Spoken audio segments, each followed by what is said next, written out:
यदा यदा हि धर्मस्य ग्लानिर्भवति भारत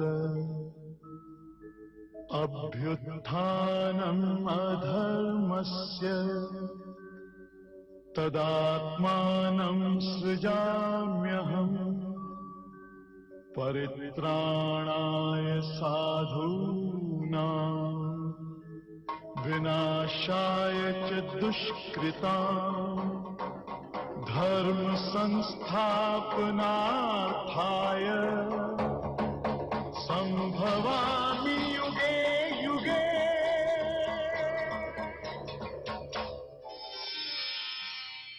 नमस्कार दर्शकों, जीवन सार गीता इस कार्यक्रम में आप सभी का फिर से स्वागत है।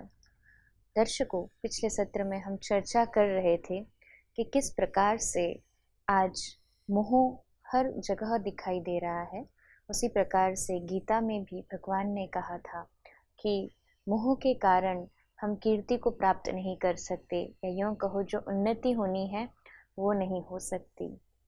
दर्शकों, ऐसे ही कई प्रश्नों के साथ आज हम फिर से आए हैं और हमें हर बार की तरह मार्गदर्शन करने के लिए हमारे साथ है ब्रह्मा कुमारी शिवमणि बहन। तो बहन जी, आपका बहुत बहुत स्वागत है। नमस्कार। ओम शांति। ओम शांति। जब गीता में हम देखते हैं तो स्टार्टिंग के जैसे हम कई एपिसोड्स से चर्चा करते आ रहे हैं, तो कहीं ना कहीं अर्जुन एक दुविधा में है, फंसे हुए हैं, युद्ध करें कि न करें। रथ अपना बीच में लेके आ गए दोनों सेनाओं के, फिर उन्हें मोह सता रहा है। और जब ये सोच रहे हैं कि इस युद्ध में मैं जीत पा भी लूँ तो या तो मुझे स्वराज्य जो राज्य है वो प्राप्त होगा, परंतु राज्य प्राप्त हो भी जाए तो भी मैं अपने स्वजनों को खो दूंगा। और कहीं ना कहीं उन खोने के लिए उनके मन में शोक भी प्राप्त हो रहा है, शोक भी आ रहा है। परंतु भगवान जब गीता में ये कह रहे हैं अर्जुन से कि शोक नहीं करना चाहिए, तो भला ऐसे वातावरण में, या फिर यूँ कहो कि अर्जुन जब आगे का सोच रहे हैं, जब आगे का रिजल्ट उनकी आंखों के सामने आ रहा है कि यदि ये सब चले भी जाए तो मैं इस युद्ध का जीत जो मुझे मिल जाएगी, इस युद्ध में जो जीत पा लूँगा, उसका आनंद किसके साथ बांटूंगा, तो कहीं ना कहीं ये विचार उनके मन में शोक की उत्पत्ति कर रहा है। तो क्या ऐसा संभव हो सकता है कि ये सब परिस्थिति में भी शोक न हो, और ये हो भी सकता है तो कैसे? हम गीता में सुनते आ रहे हैं कि गीता में जब अर्जुन युद्ध के मैदान के बीच में खड़े हैं और सोच रहे हैं मैं युद्ध ना करूं, ऐसे विजय से ही मुझे लाभ क्या होगा, ऐसे जब अर्जुन दुविधा में पड़ जाते हैं तो उस समय भगवान अर्जुन को बहुत सुंदर शब्द से ये बात कहते हैं कि इस असमय में तुम्हें मोह क्यों आया। ये तो ना तो स्वर्ग में ले जाता है, ना तुम्हें कीर्ति दिलाता है। ऐसे कहने के बाद भी अर्जुन का मन का जो शोक था वो कम नहीं हो रहा है, क्योंकि उनको दुविधा थी, या तो राज्य पाऊंगा तो संबंधियों को खो दूंगा, संबंधियों को पाने जाऊंगा तो राज्य खो दूंगा। ऐसे जब अर्जुन दुविधा में है तो फिर भगवान यहाँ पर बहुत सुंदर शब्द से ये कहते हैं कि गीता का दूसरे अध्याय का 11 श्लोक में भगवान कहते हैं अशोचानन्व शोचस्त्वं प्रज्ञावादश्च भाषसे गताशु न गताशूनश्च नानु शोचन्ति पंडितः। अर्थात यहाँ पर भगवान अर्जुन को कहते हैं जिसके लिए तुम्हें शोक नहीं करना चाहिए, उन मानव के लिए तुम शोक कर रहे हो, उन मनुष्यों के लिए तुम शोक कर रहे हो और बातें पंडितों के जैसे कर रहे हो। जो पंडित जन होते हैं, जो मरे हुए हैं, उनके लिए भी वो शोक नहीं करते, और जो जीवित है उनके लिए भी वो शोक नहीं करते। अर्थात यहाँ पर भगवान बहुत सुंदर रूप से ये शब्द कह रहे हैं जिनके लिए तुम्हें शोक नहीं करना चाहिए, उन व्यक्तियों के लिए शोक कर रहे हो।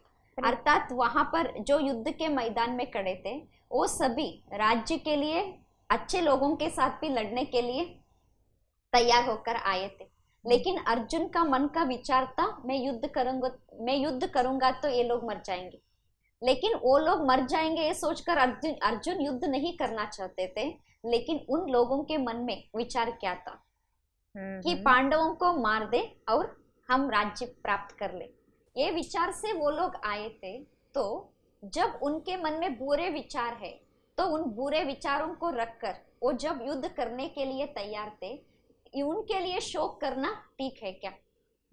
यहाँ पर अर्जुन के मन में जो दुख की विचार आ रहे थे वो उन लोगों के लिए ठीक नहीं है। ऐसे ही अगर आज के लोगों को भी हम देखेंगे, हम जिनके लिए शोक कर रहे हैं, जिनके लिए हमारे मन में दुख की उत्पत्ति हो रही है, क्या उन लोगों के लिए दुखित होना उचित है?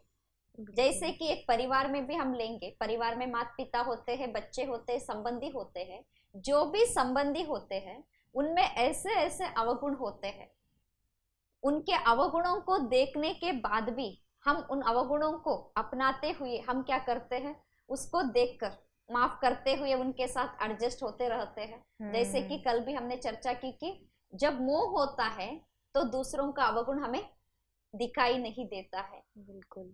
जब अवगुण दिखाई नहीं देता है, वो बुरा काम कर रहा है, तो भी हम कहेंगे ये ठीक है।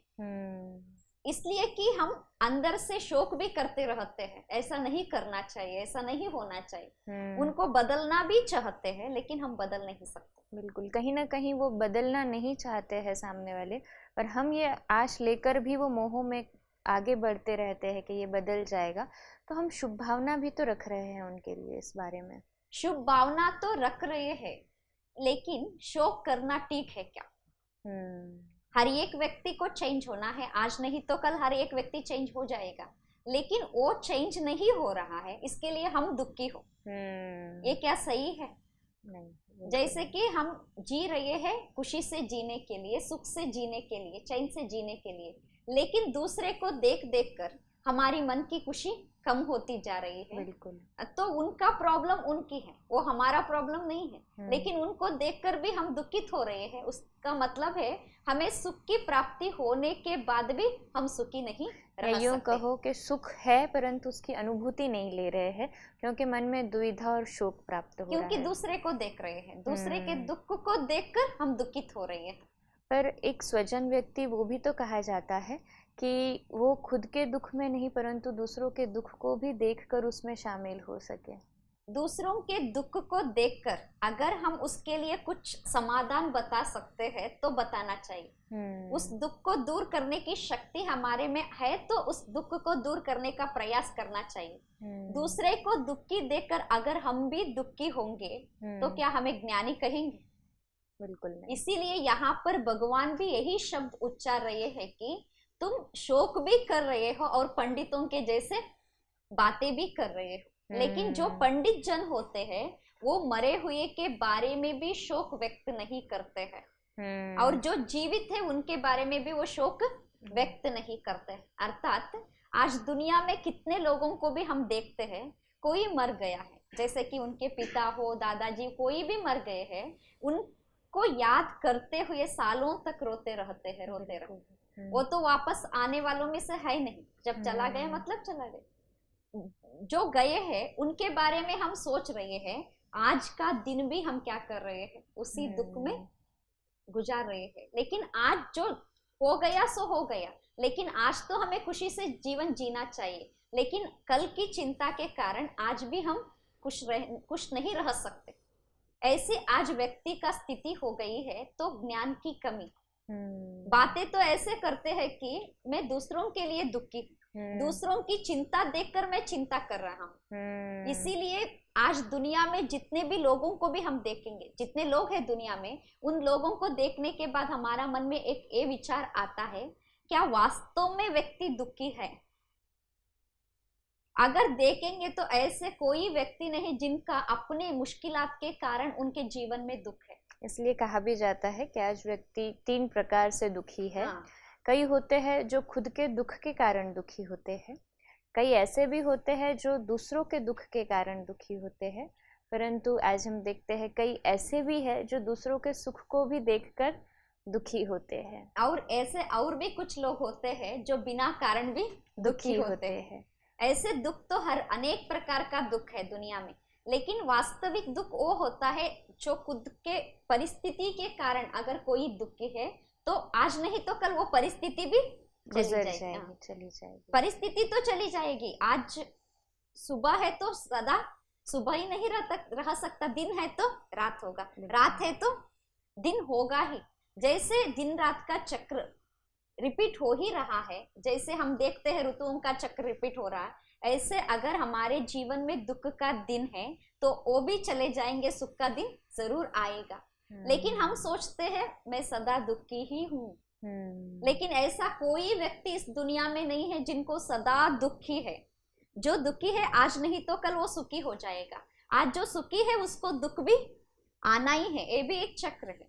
ऐसे ही अगर हम सच्चे मन से सोचते हैं तो हमें कोई दुख है ही नहीं। लेकिन आज लोग दुखी हो रहे हैं दूसरों के कारण।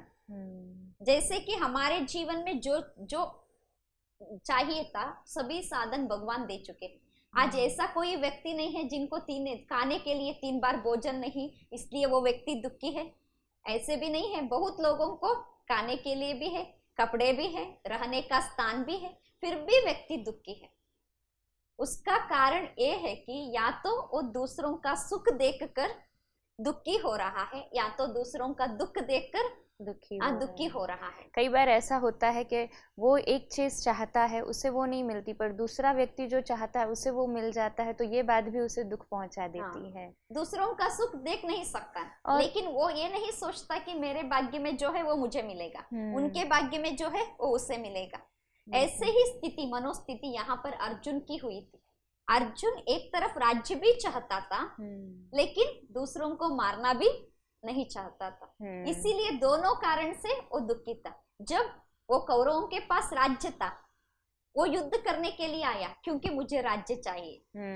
जब युद्ध के मैदान में आकर खड़ा हुआ है तब सोचता है अगर मैं इन लोगों को मारूंगा तो कितने लोग दुखी हो जाएंगे, इनके माता पिता सभी संबंधी दुखी हो जाएंगे। ये सोचकर वो चिंतित हो जाता है। अर्थात नहीं है तब भी सुखी नहीं, जब है तब भी सुखी नहीं। तो ये एक अर्जुन की बात नहीं, आज पूरी दुनिया में सभी लोगों का विचार ऐसे ही हो गया है। कोई ना कोई चिंता, कोई ना कोई दुख हर एक व्यक्ति के जीवन में है ही। बिल्कुल। और जब हम दुख की बात कर रहे हैं तो दुख और शोक ये दोनों एक ही है या अलग अलग है? शोक को ही हम दुख कहते हैं। हम यहाँ पर जो चिंता करते हैं, चिंता के कारण शोक की उत्पत्ति होती है।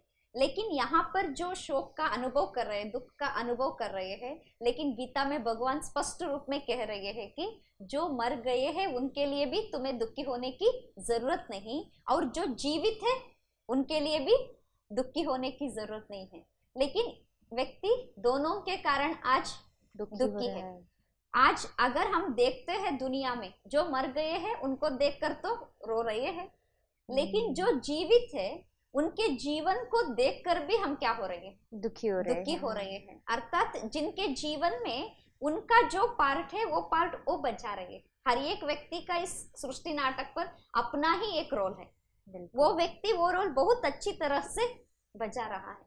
जैसे कि एक नाटक को हम देखते हैं तो उस नाटक में किसी का हंसने का रोल होता है, किसी का हीरो एक्टिंग होता है, तो किसी का विलन एक्टिंग भी होता है। हर एक अपना एक्ट से वो खुश है, लेकिन जो देख रहे हैं वो सोचते हैं ऐसा नहीं होना चाहिए था। बिल्कुल ऐसे ही ये जो दुनिया है ये भी एक नाटक है। यहाँ पर जो रोल चल रहे हैं, जो पात्र चल रहे हैं, वो हर एक व्यक्ति अपने पात्र से संतुष्ट है।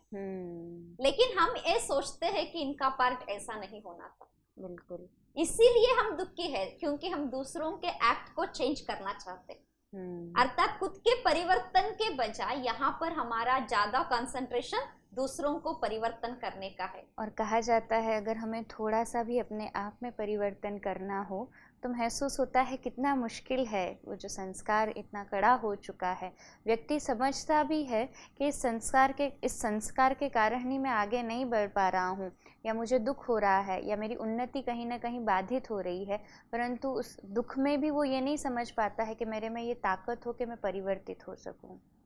उनके संस्कार के कारण वो दुखी है, उनके संस्कार के कारण। लेकिन वो व्यक्ति खुद को परिवर्तन करने के बजाय पूरा टाइम दूसरों के परिवर्तन में ही टाइम गवा रहा है। लेकिन हमारे जीवन में हमें ये सोचना चाहिए कि हमें दूसरों के परिवर्तन करने में जो टाइम हमारा जा रहा है, दूसरों को परिवर्तन करने में वो चेंज भी नहीं होंगे और हमारा दुख भी नहीं जाएगा। इसीलिए गीता में भगवान बहुत सुंदर रूप से यहाँ कहते हैं कि अशोचानन व शोचस्त्वाम प्रज्ञावादश्च भाषसे, अर्थात जिनके प्राण चले गए हैं उसके लिए भी तुम्हें दुख नहीं करना चाहिए, जो जीवित है उसके लिए भी दुख नहीं करना चाहिए। एक तरफ तुम शोक भी कर रहे हो, दूसरे तरफ पंडितों के जैसे बातें भी कर रहे हो। तो ये गीता का जो सार है उसे अगर हम अपने जीवन में अपनाते हैं कि हमें किसी बात के लिए दुखित होने की जरूरत नहीं है, तो हम भी अर्जुन के जैसे सुखी बन सकते हैं।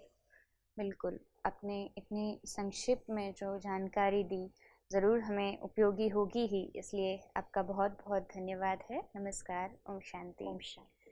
दर्शकों, आज हमने जाना कि जो दूसरा अध्याय है उसमें किस प्रकार से भगवान ने अर्जुन से, अर्थात हर कोई व्यक्ति जो अपने अंदर ये गुणों को अर्जित करना चाहता है, अर्थात हमें ही ये कहा है कि कोई भी परिस्थिति हमारे सामने आए हमें शोक नहीं करना है।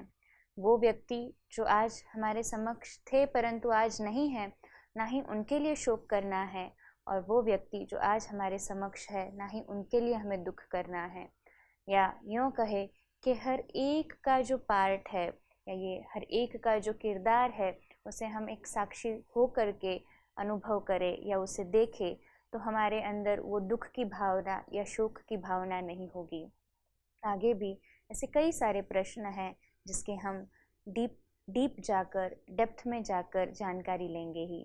आज आप हमारे साथ जुड़े रहे, इसलिए दर्शकों आप सभी का मैं डॉक्टर डोनिका रूपारेल दिल से धन्यवाद करती हूँ। नमस्कार, ओम शांति।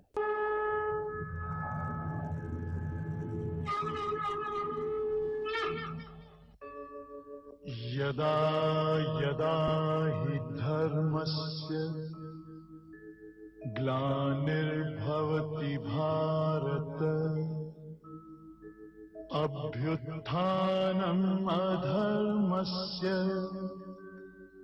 तदात्मानं सृजाम्यहम् परित्राणाय साधूनां विनाशाय च दुष्कृतां धर्म संस्थापनार्थाय संभवामि युगे